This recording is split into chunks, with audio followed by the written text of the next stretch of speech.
नगर शहरामधील गुलमोहर रोडवरती किर्लोस्कर कॉलनीमध्ये मिठाई व्यावसायिक धीरज जोशी यांच्यावरती प्राणघातक हल्ला झालाय। तसंच अज्ञात हल्लेखोरांकडे गावठी कट्ट्यासह तलवारीही होत्या।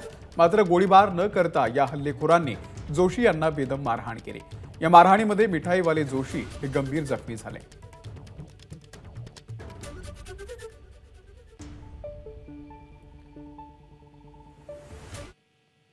आणि आमदार संग्राम जगताप यांनी घटनास्थळाची पाहणी केली आणि जगताप यांनी पोलिसांवरती ताशेरे ओढलेले आहेत। आज राज्यामध्ये विविध घटना घडत असताना आज नगरच्या शहरासारख्या ठिकाणी एक मोठी एवढी घटना घडती आणि व्यापाऱ्यावरती एक मोठा प्राणघातक हल्ला होतो। याच्यावरती खरं तर या घटनेचा प्रथमतः मी निषेध करतो आणि राज्यामध्ये असेल नगर जिल्ह्यामध्ये असेल पोलीस प्रशासनाकडे खरं तर आता याच्यामध्ये गोपनीय यंत्रणा याच्यामध्ये खरं तर कमकुवत झाली हे असं याच्यातून आपल्याला खरं तर प्रथमदर्शनी आज जाणवतंय।